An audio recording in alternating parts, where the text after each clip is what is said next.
Hello,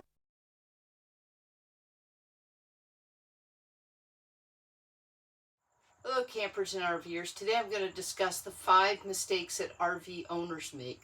The first is not purchasing an RV or a camper. They wait too long. I personally did that. If I knew what I know now, I would have purchased an RV years and years ago.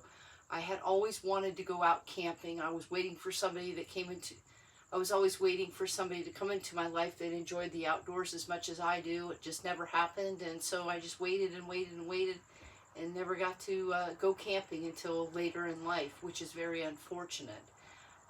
I That's one regret that I have, and I've stated that on a couple of occasions, that it just is very upsetting that I waited so long. I thoroughly enjoy RVing, and I wish I didn't wait so long to start RVing. The second mistake that people do is financing an RV. They go out and check out various RVs and get kind of excited about getting an RV. They don't have the cash to pay for it, and they end up financing it. That is a huge mistake. RVs depreciate as soon as you drive it off the lot.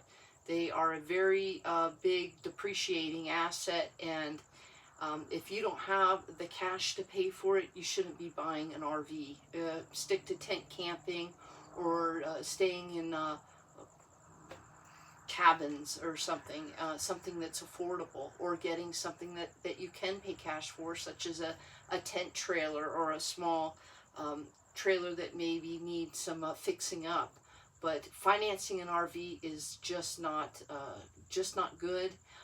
What ends up happening is you've got your lender fees, you've got your interest charges, you've got your maintenance and your repairs. Even if the RV is under warranty, there's a lot of items under the warranty that the manufacturers will not pay for. They say, oh, that's on you, you have to pay for that, or we'll replace this, but you're going to pay for the labor charges. So financing is not a good option, and especially if you're strapped for cash, and then financing is just not a good option.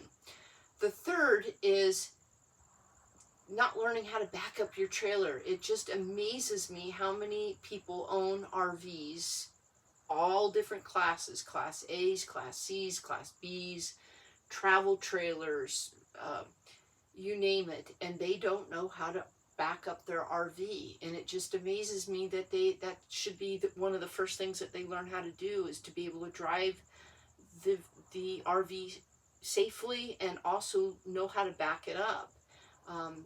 I've been to many camp places where I see people pull in and they're trying to back up their RV, and they just don't know what they're doing and end up causing damage to their RV, or they've asked other campers to come in and park their RV. Well, they shouldn't be driving their RV if they can't back it up. That's one of the basic fundamentals of learning how to RV, is knowing how to back up your RV.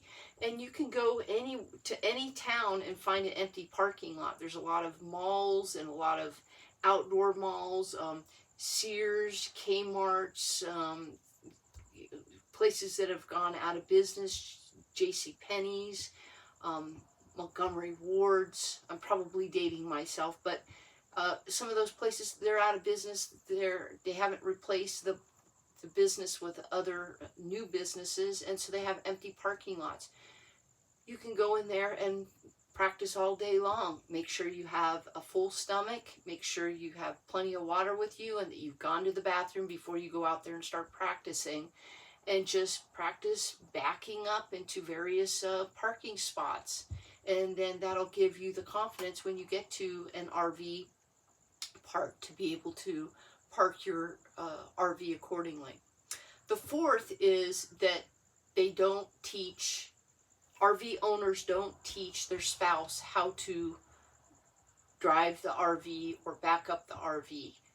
I've been to many state parks and other parks where you're outside enjoying the quiet country air, and a RV will pull in, and the husband and wife get out and exchange walkie-talkies, and the wife's outside telling the husband how to park the RV and go left and go right. No, you've gone too far over, and heated discussions between the two of them, and very heated discussions. And it always amazes me, if the wife knows how to park the RV, why isn't she parking it? Why is she telling the husband how to park it? But teach your spouse how to park the RV, and or learn how to park it yourself, and then you don't need somebody to be on a walkie-talkie telling you to turn right, turn left. You should be able to know how to back it up into small locations without somebody on a walkie-talkie telling you how to park the RV. And number 5 is not using your RV. I can't tell you how many times I drive around this country into these towns and see RVs as just sitting there in the yard. People are not using them. They pay all this money for these RVs and they don't use them. And that is what deteriorates the RVs the most, is not using them. They have wheels for a reason. They are to be used. So, you know, I'm not sure why people don't use them. I realize sometimes emergencies arises where you can't get out there in an RV like you wanted to because maybe your spouse is ill or something like that. Then you should think about getting rid of it and getting one when you can get out there in an RV, because it's just not good for the RV not to be out being used. And you see that a lot out there, and it's just not good. So to recap, the 5 mistakes that people make is not purchasing an RV when it's something that, you know, you would thoroughly enjoy doing. I personally love it, and my biggest mistake was not buying one sooner. Number 2 is financing. If you don't have the cash to pay for it, you shouldn't buy it, or maybe you should relook the one that you're looking to purchase. The 3rd is not learning how to back up the trailer. Number 4 is not teaching your spouse how to drive the RV when emergencies arise. They should know how to use that or how to drive that RV. And number 5 is not using your RV.